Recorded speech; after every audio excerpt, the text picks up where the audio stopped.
Good evening, everyone, and thank you so much for registering for our event, Horse Slaughter, Ending America's Secret Shame.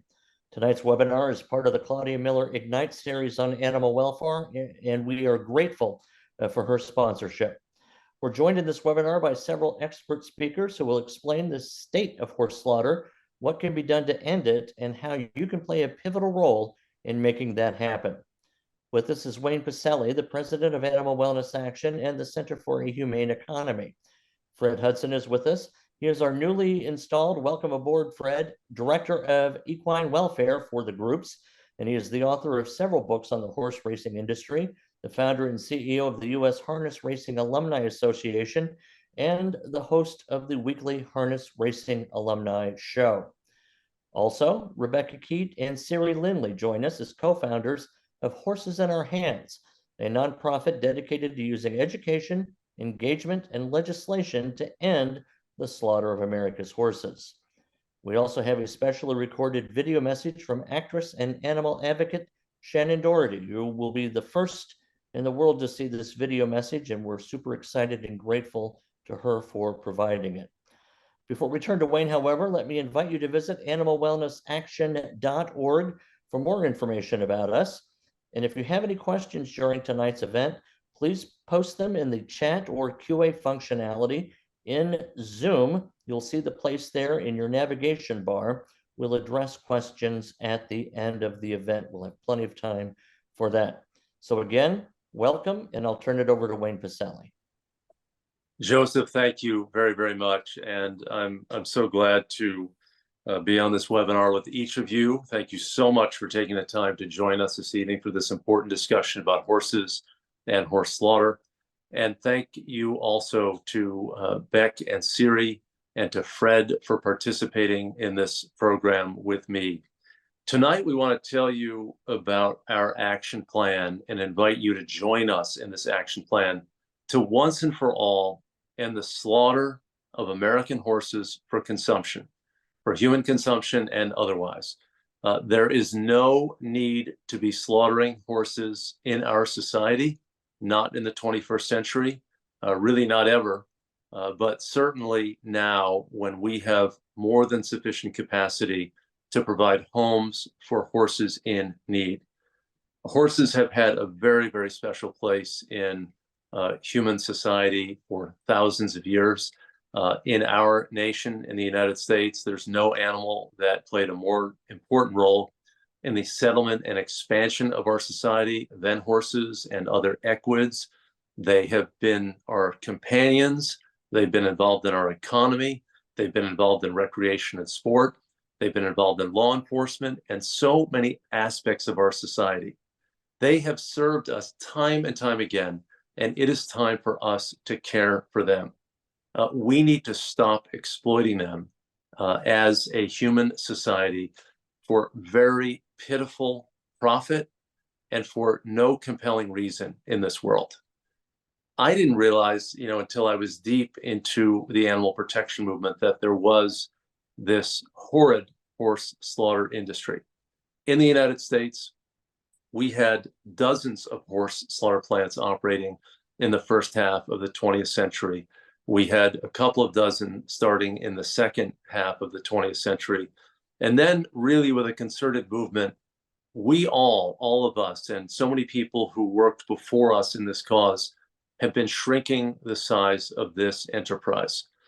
I think it's important to note that it was always an export market, that horses were slaughtered at plants in the United States and also in the provinces of Canada and the states of Mexico, but it was never for North American consumption.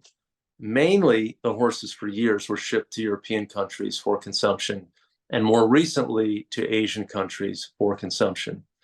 But we now know with food safety standards that horses are coming from many different places to get funneled into the slaughter pipeline. They were coming off of racetracks. They were coming out of carriage horse operations in cities across the country. They were coming off of farms. They were coming out of other sports. So many different places where horses were performing a function, and then everything changed for those horses when people didn't want them any longer. They got into the clutches of kill buyers, and they were routed to these plants in the United States and also Canada and Mexico. We really began to make progress on this issue in the early part of the 21st century. The number of horse slaughter plants was declining over time because appetites changed, perceptions of horses began to change for the better, and the industry began to shrink. But it was in 2007, really 2006, that the last 3 slaughter plants were shuttered in the United States. 2 in the Dallas-Fort Worth area, one in Kaufman, Texas, the other in Fort Worth itself, and then a plant in DeKalb, Illinois. So it was a combination of federal legal action, because Texas actually had a 1949 statute forbidding horse slaughter that had not been properly exercised, but it was finally exercised and it shut those 2 plants down. Then the state of Illinois passed legislation in that state in Springfield to forbid horse slaughter. That shut down the last plants. The Congress then punctuated that by passing an appropriations amendment to bar the use of taxpayer funds to inspect horse slaughter plant operations. That forbid USDA inspections so the meat could not be certified. And that federal and state reinforcing efforts stopped the slaughter of American horses in the United States. It didn't end the problem, though. It shrank it. It did a lot of good, but we were still sending tens of thousands of horses to Canada and to Mexico for slaughter for human consumption, again, shipping them mainly to Europe. That began to turn around as well. The Europeans became much more alert to this problem because of food safety issues in particular, with many substances administered to horses that are not fit for human consumption. You couldn't give these substances to a cow or a pig or a chicken, but somehow we gave them to horses, and those animals kind of got by the food safety screening standards. That began to change. So if you really look at the arc of this, in 1990, there were 400,000 American horses, burros, and other equids butchered for slaughter in North America, sent overseas. Slowly but surely, that number went down because of so many of the campaigning efforts that you did and that groups like ours did in this country. And there were also efforts in Canada and efforts in Europe as well. That number has declined by more than 90%. Last year, it was about 20,000 American horses. And as we know, that's 20,000 horses too many. But this is remarkable progress that it's gone from 400,000 to 20,000. The end is in sight for this horrid, predatory industry, and we can really stop it. So I want to show a video. One of my colleagues, Natalie, went to a farm sanctuary in Pennsylvania, spoke to a veterinarian who gave up her kind of for-profit veterinary work and some of her other nonprofit veterinary work to dedicate herself to horse protection and farm animal protection. So, Brian, I'd like to show that short video. Boaz is our little furry white wonder. He was not purchased by someone who wanted him as a pet. So he was actually purchased by someone who was in the business of purchasing horses for slaughter. He was put in the back of the auction house in what's called the kill pen. I'm Natalie Alwish with Animal Wellness Action. I'm here today in Sewickley, Pennsylvania at Hope Haven Farm Sanctuary with their founder, Dr. Karen Phillips. I started Hope Haven 11 years ago now, and I was working in the city shelters where I perform high-volume spay-neuter surgery. And I really made the decision back then that Pittsburgh needed its own place for these animals where they could be cared for and loved and taken care of properly for the rest of their lives. And Boaz is one of the lucky ones. Every year, tens of thousands of American equines are shipped to Canada and Mexico to be slaughtered. They're taken out of their environment from their homes, put through an auction, and then they're put together with so many other horses, and every horse has its own personality and demeanor. And when these horses get loaded up onto these transport trucks, they are crammed in. There's hundreds of them sometimes. They are driven without stopping, sometimes 24 hours at a time. It's absolutely terrifying for these poor animals that are so sensitive. One of the things we're working on at Animal Wellness Action is the SAFE Act. That's Saving America's Forgotten Equines. And this bill would make it illegal to export horses to Canada and Mexico to be slaughtered for human consumption. These animals, it's the worst thing they could go through, and that's their last few days on this earth. It's so unfair for us to do this to horses when they give so much to us. They're just majestic, intelligent, beautiful animals that we share our lives with. We can all help save these beautiful animals together. Visit animalwellnessaction.org and visit our campaign page to end horse slaughter.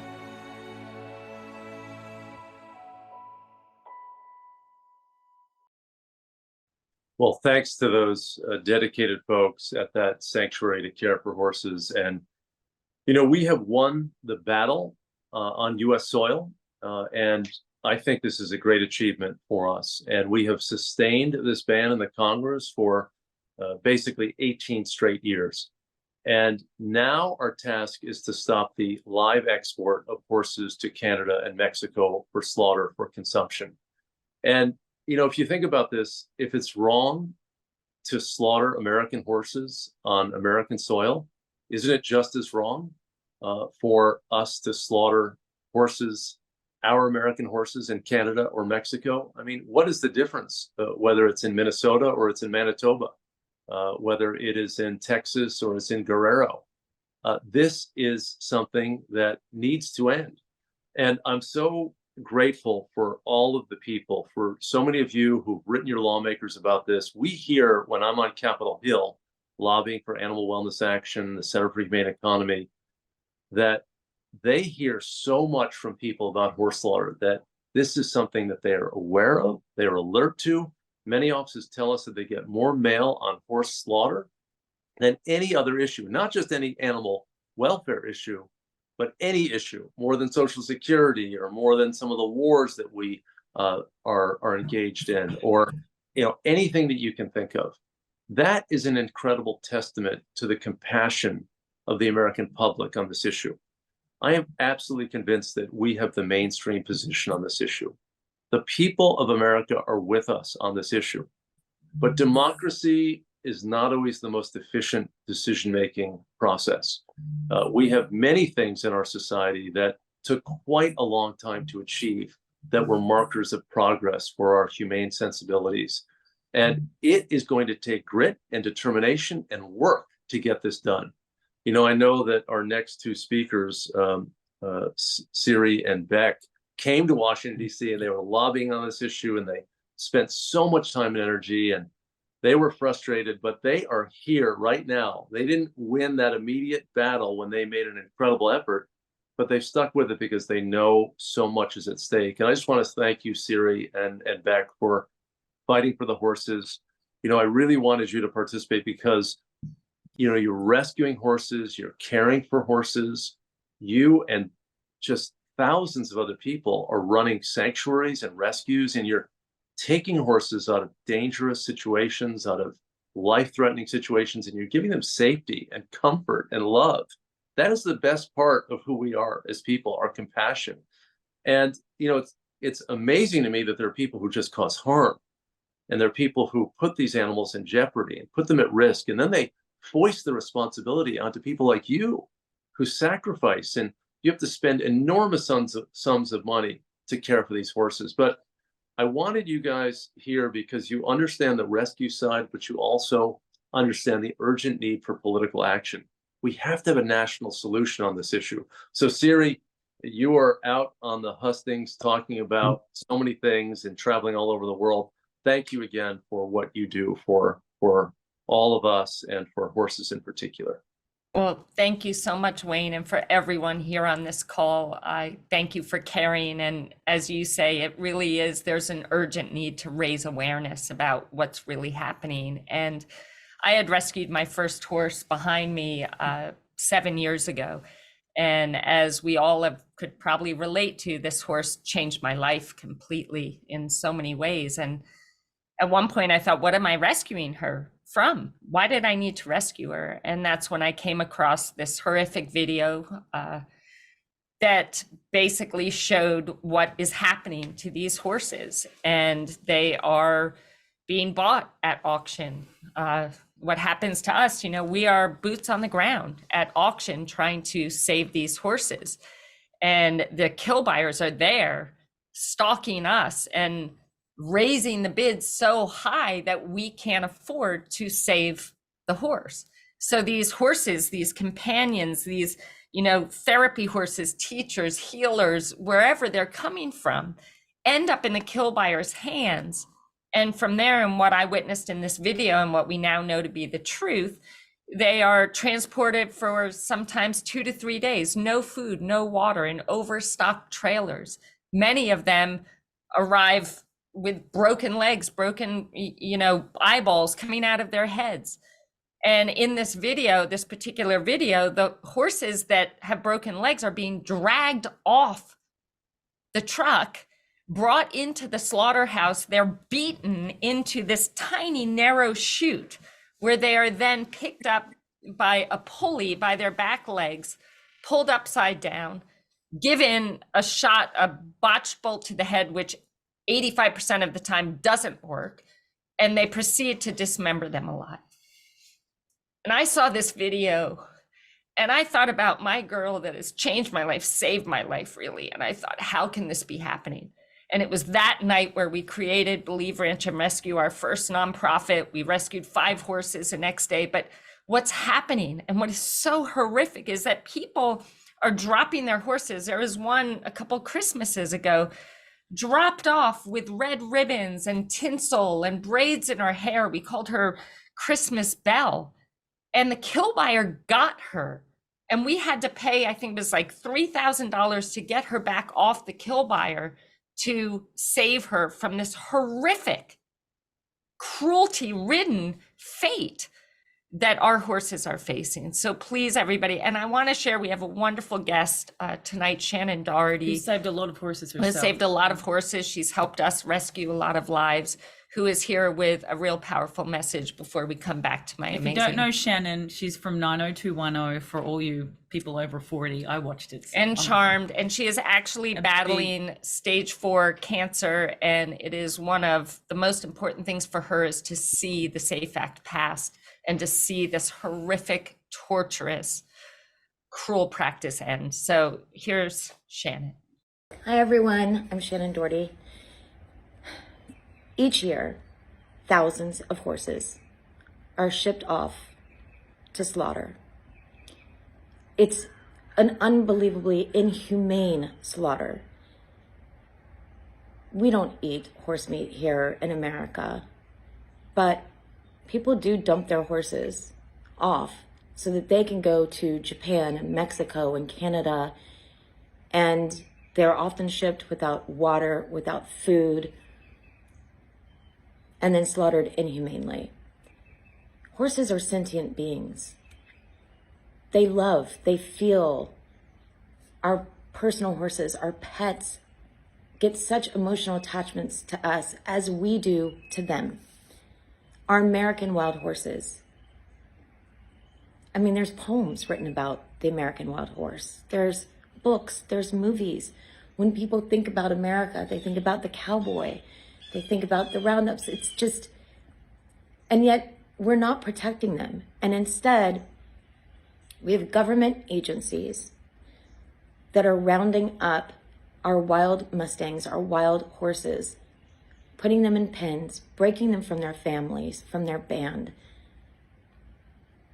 Foals, babies, they're rounding up. And they go to auction and kill buyers buy them. And these beautiful, beautiful, beautiful, once wild, once free, sentient beings are then shipped off and brutally dismembered for consumption, human consumption. I believe that we're at the point that we have to be responsible. We have to speak for the voiceless. We have to be their voices. The SAFE Act will do that. So please, everyone, call your council member, call your local politicians, call the senators, congressmen, emails, voicemails, everything. Make your voice loud. Make your voice matter that you want the SAFE Act passed through. My amazing partner here, Believe Ranch and Rescue, Horses in Our Hands, Rebecca Keats. Yeah, Wayne, did you want me to go through the pipeline video, the graphic that we have? Sure. Yes. No, we want you to help us all understand, the fate. And Siri, you told us a bit about it, but I'd love for you to expound on that, Beck. Sure, Joseph, if you could, that would be great. So this is with the help of Animals Angels, you guys. I don't think she's on the call tonight, but she's done some amazing research and done a lot of studies on the industry. And just for those that aren't familiar with how horse slaughter works, I know there's a lot of questions we will get to, but basically horses are dumped at auction. Rescues like us and private buyers sit at auction trying to bid for these horses that are outbid by kill buyers. The kill buyers have to meet a quota in these Mexican and Canadian slaughterhouses, and they are shipped from either straight from auction or usually straight to a feedlot, and then they fill the truck. They have about 50 to 60 per truck, and these trucks go for per pound. They're weighed per pound. They then cross the borders in Mexico and Canada, and it can be anywhere from 2 to 7 days without food or water. And we've seen this ourselves right from auction. They are not given any food or water at auction either, so it's days.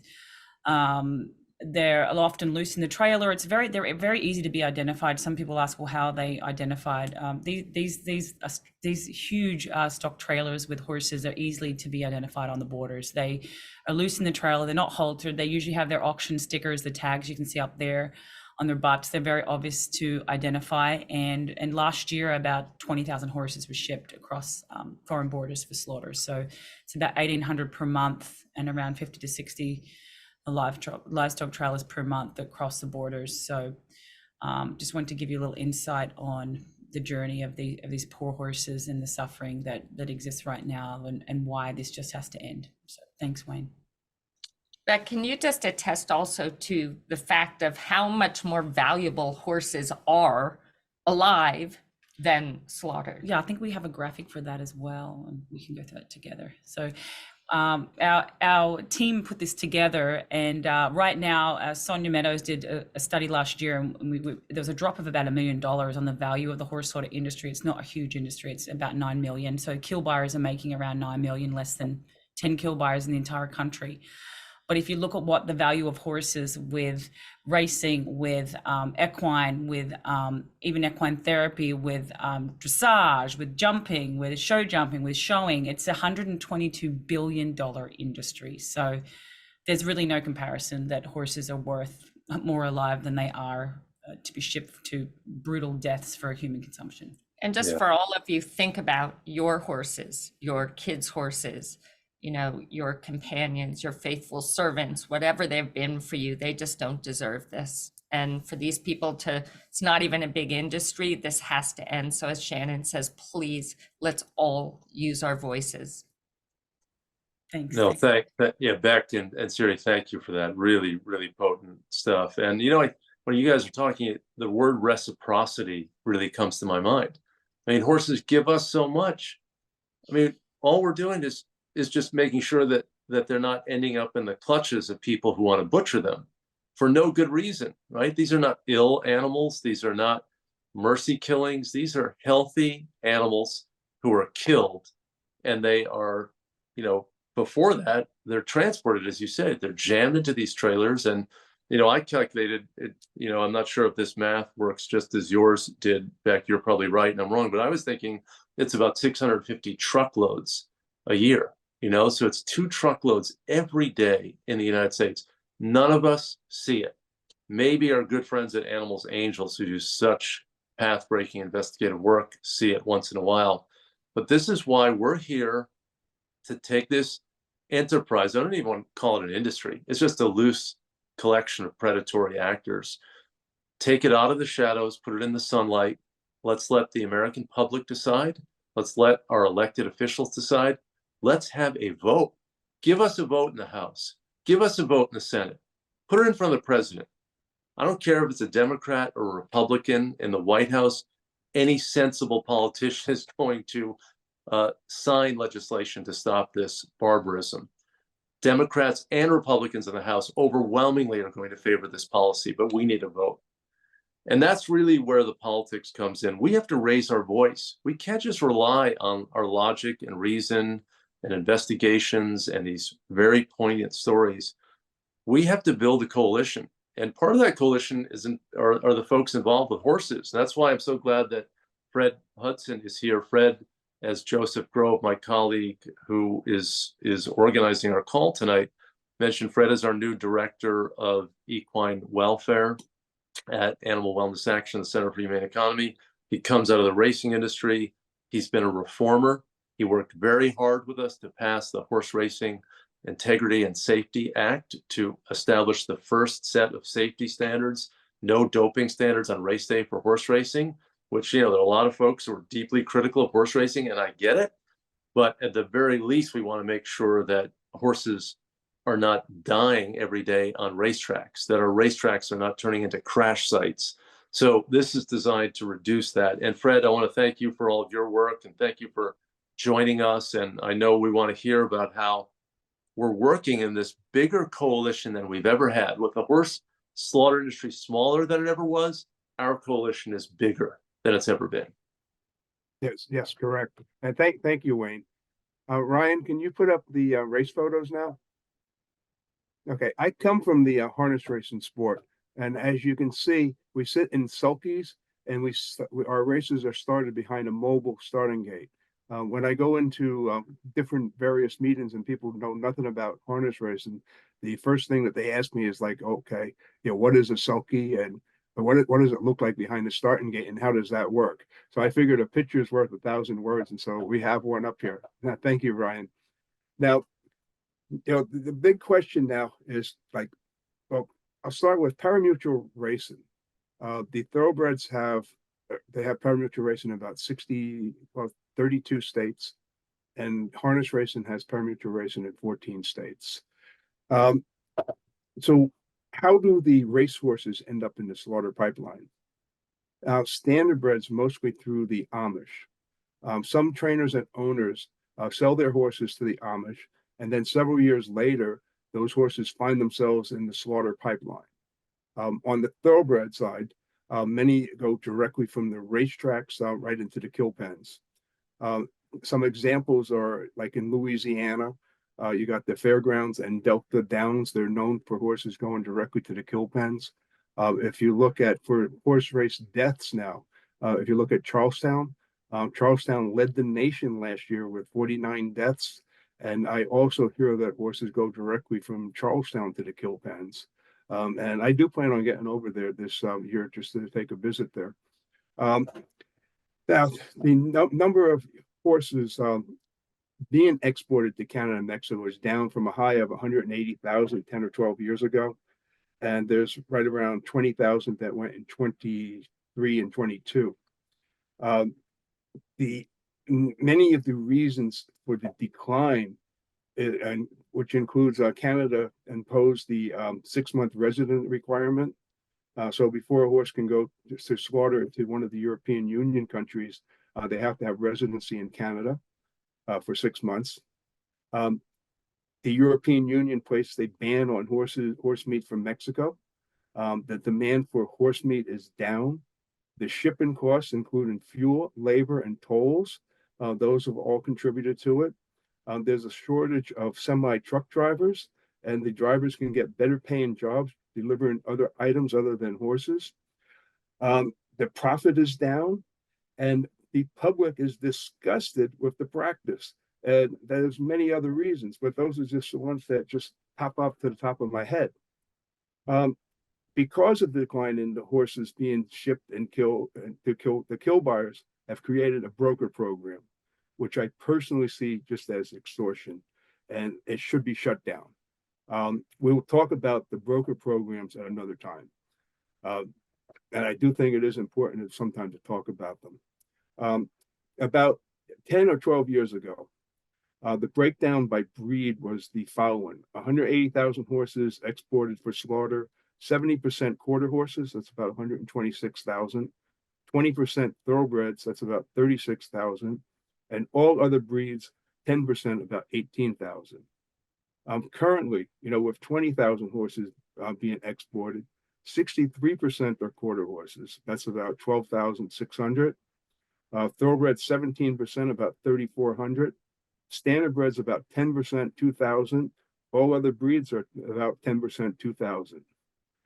I work with some really, really good people in both the thoroughbred and standardbred industries that are trying to prevent their horses from being sent to slaughter.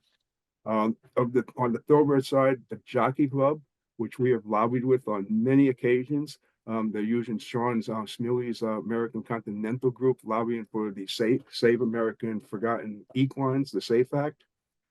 Some thoroughbred racetracks are denying trainers and owners stall space if they find that one of their horses is found in the slaughter pipeline, which means that the trainer or owner will not be able to race his horses at that track. Some states and tracks have a per start fee that goes into a aftercare account. On the standardbred side, the United States Trotting Association has just started a $5 fee that will go into the registration. When anytime anyone goes to register their horses, an extra $5 is charged that goes directly to the Standardbred Transition Alliance for different programs for care of horses after racing. The Standardbred Retirement Foundation has over 500 horses in their care in 5 different states. They actually found homes for about 600 horses in 2023. Both sports have programs in place to intercept horses before they end up in the slaughter pipeline. Harness racing has the new program, Placement Liaison Program. The state of Maryland has an intervention program, and the USTA has Full Circle. Multiple racing organizations have come out in support of the SAFE Act, including the Jockey Club, the U.S. Trotting Association, the U.S. Harness Racing Alumni, the Steinitz Group, the Breeders' Cup, Thoroughbred Owners and Breeders Association, Crawford Farms, the Jockey Guild, the New York Racing Association, Meadowlands Racetrack, Delmar Thoroughbred Club, and the Maryland Horse Council, to name as many as I can in such a short period of time. When owners Jeff and Paula Garral, along with their partners Bob and Monica Benkow, they decided to retire their horse Genius, a 7-year-old standardbred, from racing. They sent them to the Standardbred Retirement Foundation, who retrained the horse, and 6 months later, the horse was adopted by the New York City Mounted Police Unit, and he is still there now at the age of 14.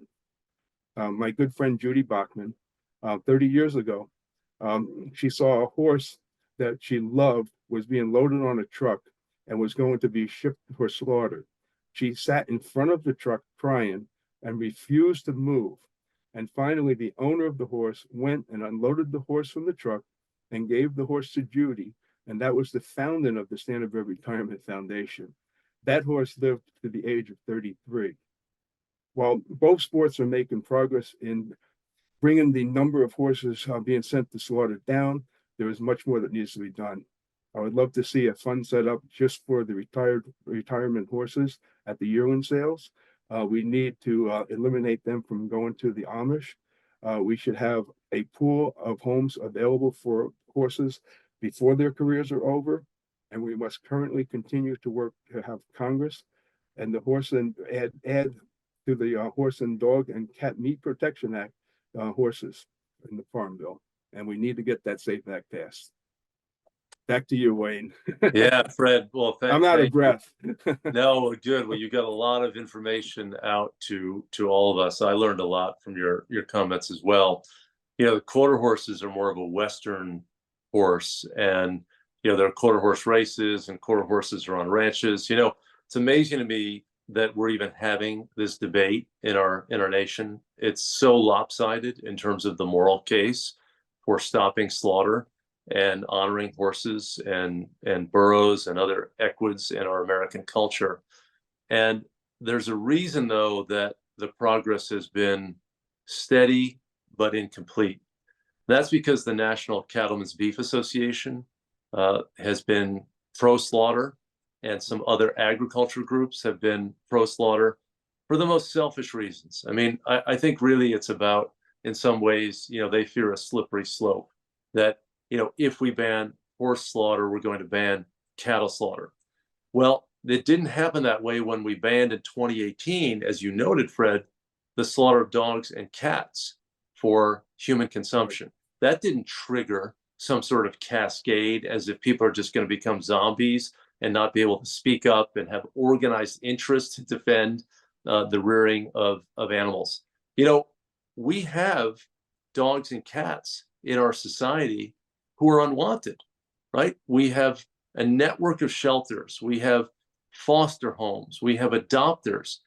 We deal with this problem responsibly, meanwhile demanding, you know, reproductive control, spaying and neutering animals, being a responsible pet owner, assuming a responsibility and then fulfilling that responsibility. We don't just say, oh, well, we have some animals that, you know, I don't want any longer. Let me make a profit and send those animals to a slaughter plant to then be consumed in China or South Korea or somewhere else in the world. We would never accept that thinking when it comes to our companion animals. Why is it okay for horses and other equids? I mean, these are animals whose, you know, eyes get like saucers when they're frightened and they see other animals in front of them about to be butchered to death. They're the ones who suffer when they're jammed in a truck, not knowing where they're going to go, where it's freezing or it's extraordinarily hot, where an animal slips on the urine and feces-soaked floor and goes down and can't get up and then gets trampled by others. I mean, this is what the Cattlemen's Association is supporting. This is frankly what the American Veterinary Medical Association was supporting, saying it's okay to have horse slaughter, to jam them into trucks. So we are steadily vanquishing our political opponents on this. And I must say we're embarrassing them. We're embarrassing them because they have no leg to stand on. We are part of an American culture with standards against animal cruelty. It is wrong. It is a crime. We penalize people for engaging in malicious mistreatment of animals. That's exactly what's going on here. It's a pretense that it's some sort of industry. It's no industry. It's a bunch of profiteers. They're predatory profiteers who are killing animals who have the most important historical role in the settlement and development of our country. You know, I'm amazed when we talk about responsibility. People say, oh, we need to be responsible here, there. Well, with animals, this is a test of our responsibility. If you have a horse, you are to care for that animal. And if you can't care for the animal, then you transfer the animal to someone who can. What responsible owner just dumps an animal and gives him to a kill buyer to kill one of these creatures? I mean, people who are making money from these animals, whether it's the horse racing industry or the show industry, the horses are at the center of the enterprise. They're the ones who make the whole thing possible. If you can't care for them, what kind of morality and ethics are you exhibiting? This is why it is so important for us to speak up and make this case to our US senators and US representatives. We have 100 senators. We have 435 representatives. Every one of them should be supporting the SAFE Act. That's HR 3478 in the House, and it's S 2037 in the Senate. These are bipartisan bills with dozens and dozens of members from both political parties who are now uniting to come together to stop this live export of horses and to codify the long existing annually renewed ban on horse slaughter in the United States.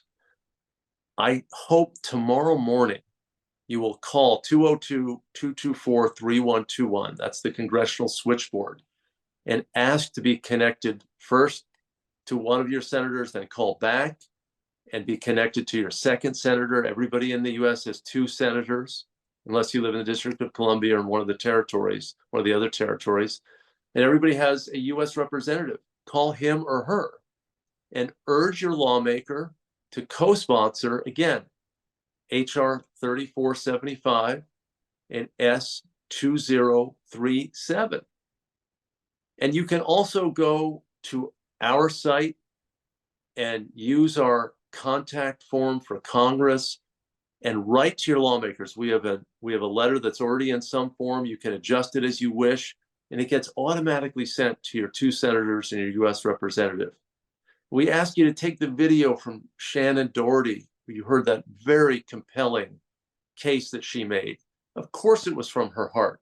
Here's a woman who's been grappling with illness, and she is dedicated to this task of ending horse slaughter in the United States. And Beck and Siri, they've been working for years to stop this. And, I've been talking with Kathleen Doyle. She led a ballot measure in 1998 to ban horse slaughter in California that really showed that the American public is so against this activity. And there are so many hundreds of you who run sanctuaries and rescues and care for horses. We have public opinion on our side. We have so many advocates who care. What does the other side have? They've got some bank shot argument that, because we're worried that if you ban horse slaughter, we're going to ban cattle slaughter. Is that even an argument worth giving any attention to? Any lawmaker who is a serious-minded lawmaker needs to just listen to the arguments. This is about opposition to cruelty.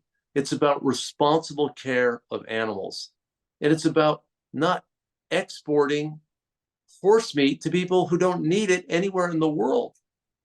This is not some sort of cheap cut that's providing any sustenance for people. This is a high-end product that nobody needs. It's declining in terms of global appetites dramatically. The last Parisian butcher went out of business a few months ago. This whole issue needs to be closed out. So please join with us. We wanted to talk with you tonight in our 1-hour webinar about this issue. Again, taking it out of the shadows, putting it into the sunlight, but most importantly, calling you to act. Every one of us has an important voice. Everyone can speak with power and clarity on this issue. But we need to speak, and we need to act, and we need to write. The Congress has to be our focus now. And please go to our website, get more information. And we also want to hear some of your questions tonight before we close out the hour. So Joseph, let me ask you how you want to handle the questions. Are you going to read questions that have come in, or are you going to have some other way to get those questions to us? Sure, Wayne. Very pleased with the number and the seriousness of the questions we've received. I'll pose a few to you. I want to let attendees know that tomorrow, because you have registered, you'll receive a link to the entire presentation. We'll also include a link to Shannon Doherty's video, and we'll include the information that we had up on screen a couple of minutes ago. So if you weren't able to get everything written down as the slide was up, or if you do want to, and we encourage you to share Shannon's video, you'll be able to do that. Some of the questions relate to how can we take action? Well, these simple steps are key, and we'll make it super easy for you to take them when you receive your follow-up email tomorrow. So be on the lookout for that.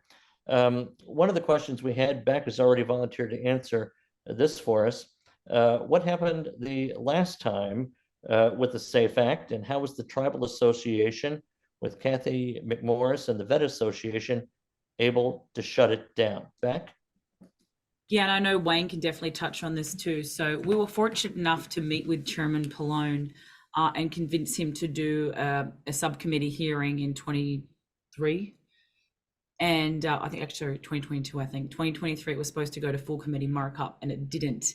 And from what we learned was he did not think he had the votes, being very transparent here.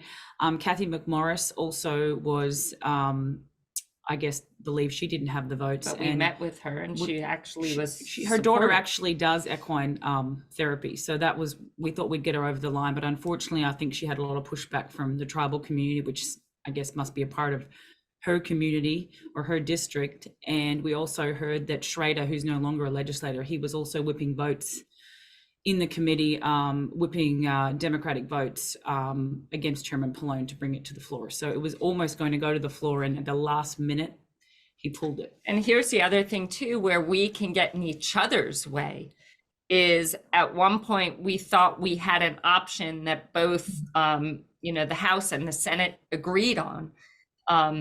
But what happens is people are looking for the perfect bill. Like everything has to be perfect, and everybody has an idea of what the perfect bill is. We cannot let the perfect be the enemy of the good, because as we got so close to getting this passed, other groups came in and said, no, no, no, it needs to be this way. And that stunted all the efforts to get it through that year. So we have to remember that the goal is to end this brutal and horrific practice.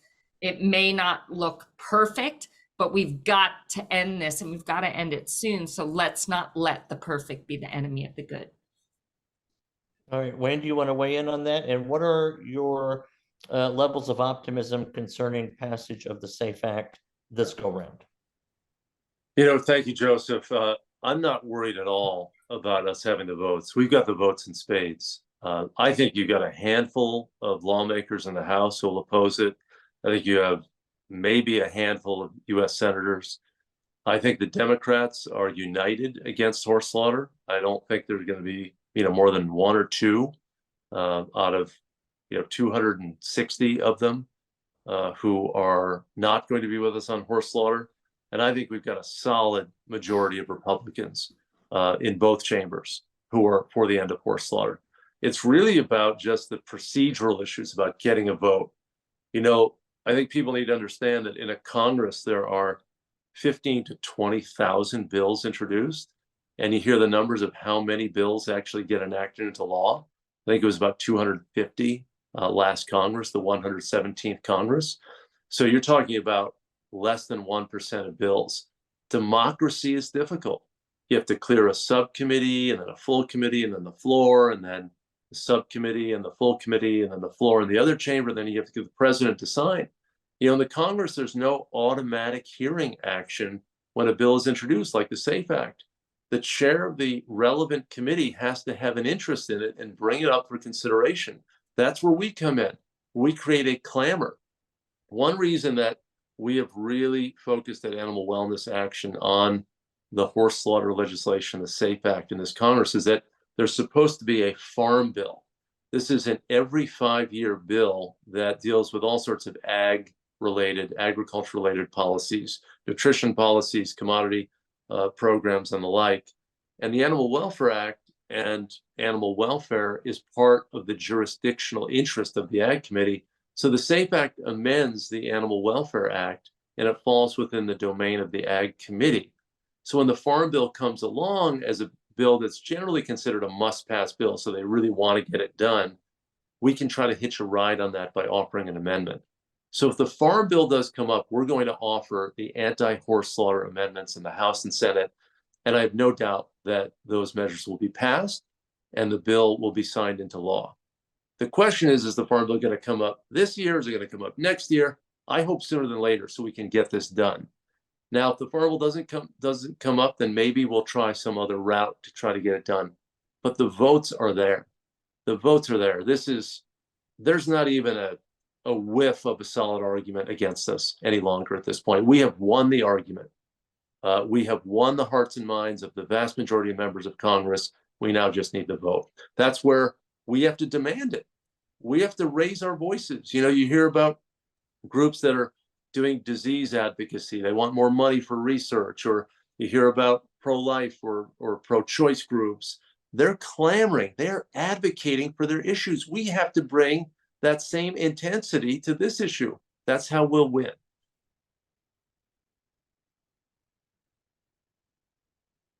You're muted, I think, Joseph. Thank you. I appreciate that. Several of the questions related to the Bureau of Land Management, the roundup of wild horses, and a connection there to horse slaughter. Wayne, can you address that? Sure. We have 2 laws for animals that have been kind of tailored to focus on specific species. One is the Bald and Golden Eagle Protection Act to forbid the killing of those 2 eagle species. The other is the 1971 Wild and Free Roaming Horses and Burros Act. That law was a response to the brutal mistreatment of wild horses and burros, the rounding up of those animals, jamming them onto trucks, and then sending them to slaughter.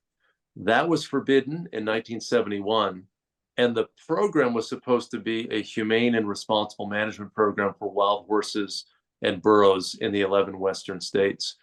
The United States has mismanaged this program, and the Bureau of Land Management, which is the federal land manager that oversees most of the land that the horses and burros live on, has woefully mismanaged the situation. They have spent billions over the years of our tax dollars rounding up wild horses and burros at the behest of ranchers in the West who graze their livestock on our public lands at below grazing market rate levels for grazing. They have millions of these cattle and sheep on our public lands, often denuding the land and eroding the landscape, polluting water. And there are now 80,000 wild horses and burros, and they say there are too many of them on hundreds of millions of acres in the West. So 4.5 million livestock, 80,000 horses, equids who have roamed in the Western landscape for tens of thousands of years and are part of the grassland ecology of the West, that they are the problem and not these livestock. The whole thing is turned upside down. And we have been rounding up these horses and putting them in holding facilities. We have 50,000 wild horses and burros in holding facilities that the government is paying for. Nearly 2/3 of the budget of the Bureau of Land Management's Wild Horse and Burro program goes to managing captive animals when the whole program was a wild horse and burro program. There are some horses illegally transferred to slaughter, but under annual appropriations bills that we have worked to include language in on this subject, it's forbidden to slaughter wild horses and burros under federal law, but it's still happening to a degree. So this is a subset of the larger problem of the mistreatment of horses in our society. So you've got the domesticated horses and the wild horses, and we've got to fight on both fronts. Horse slaughter and a ban on horse slaughter solves a lot of these problems. We then need to get on to the task of having the Bureau of Land Management actually fulfill its responsibilities under the 1971 statute, and not to treat the livestock interests as the most important interest group, where there are 40 livestock for every wild horse or burro in the West. I mean, again, it's the world upside down. Wayne, is it not the case that the Bureau has a program where it will pay people to take a wild horse for a given amount of time, and then once that time has passed, that adopter can then sell the horse to slaughter? So it's almost a workaround. Well, that's been, Joseph, a big problem for decades, and it's had different forms, and there have been different rules on how many horses you can adopt and what the cost is and what sort of reimbursement there might be. But this was exposed in a number of stories that you had people posing as adopters, getting large numbers of these animals, and then after a period of time, after they held them, then they funneled them into the slaughter pipeline. So yes, that was a way that disreputable, dishonest people game the system to hurt horses. There have been some protections set up, but they're still not serious enough. But the larger issue is, why are we rounding up these horses? These are wild animals who belong on this landscape. And if we do need to manage them, we can manage them humanely with remote delivery fertility control darts. I've been out in Colorado and in Arizona and delivered these fertility control darts in the form of shooting the animal in the rump.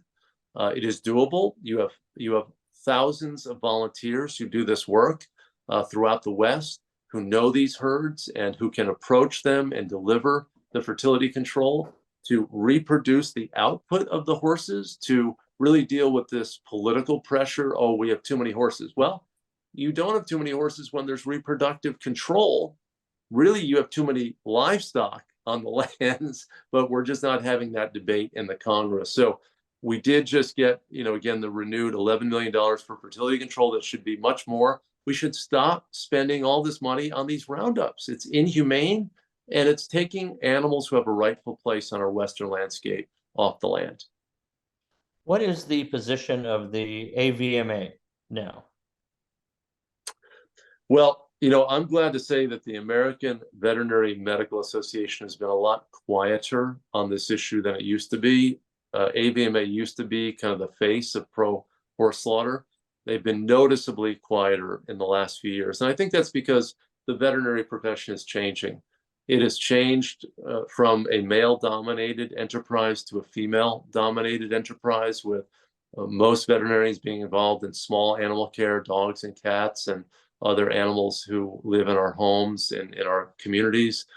And I think there's just a growing sensibility in society, and vets are part of that, where we don't accept this. So I think that the leadership of the AVMA has been too tied to these subgroups. So, the equine vets who have been maybe tied to some of the horse use enterprises. You see this like with the pork industry vets. They represent the views of the factory farmers oftentimes, or the laboratory animal vets. They represent the views of the laboratories who use primates and beagles and testing. So the veterinary subgroups often drive the decision-making at the AVMA.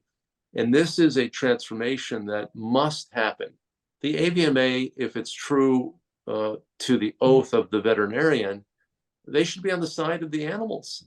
They were concerned ostensibly about the unwanted horses, that if we didn't have this safety valve of horses, of horse slaughter, when we had, say, 400,000 being slaughtered in 1990, if we didn't have that slaughter, then there'd be unwanted horses. This is their argument. They would be abandoned. They would be neglected. They would be starved. They would be cruelly treated. Well, we now have decades of evidence, because we've gone from 400,000 horses slaughtered to 20,000. We have the same number of horses in society.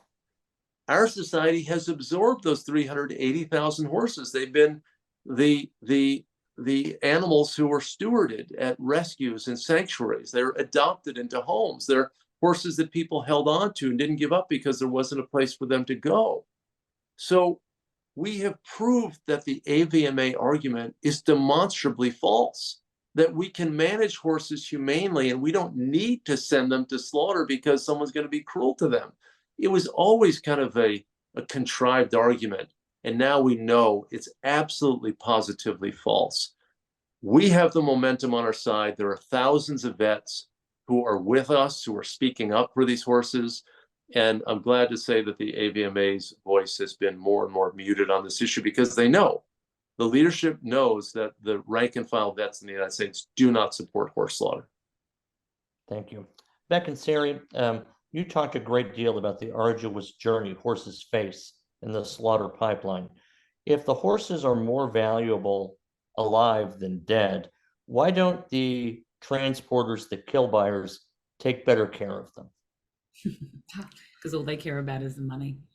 And I read that question. They're barely alive. If they are fed at the feedlot, they're given the most horrible looking straw, and what they do is they fatten them up. And remember, like Wayne said, you guys, these aren't sick, emaciated horses, old horses. Those horses need to be given a safe landing and humanely euthanized. That's the responsibility of a responsible pet owner. These horses are young, healthy horses. A study back not that long ago, so just a couple of years back, showed that over 80% of the horses shipped and taken by kill buyers and bought by kill buyers to be shipped to slaughter are young, healthy horses, because they unfortunately want young meat. They want healthy meat. It's better Mexico. That's what they're after. So, and also they don't care about the welfare. Yeah, they don't care. And we've witnessed, it's just horrific. And we've gone to the kill lot many times to pick up the horses that we had saved, and oftentimes we saved one mom that had just given birth to a foal a week earlier. She was on being ready to be put on the truck to slaughter, and what the kill buyer, this one, Jason Fabricius in Colorado, takes all the moms, leaves the newborn babies to fend for themselves. So you'll see, dead foals, dead babies, they're separated, they have to fend for themselves. There's no food, there's no water. I mean, it's absolutely horrific. They do not care. Usually strangles is rampant on these lots, and I don't know how they're selling, getting the money that they hope to for these horses when they probably arrive in Mexico and Canada in pretty horrific condition. That's why the demand's going. Yeah, bruised meat. All right.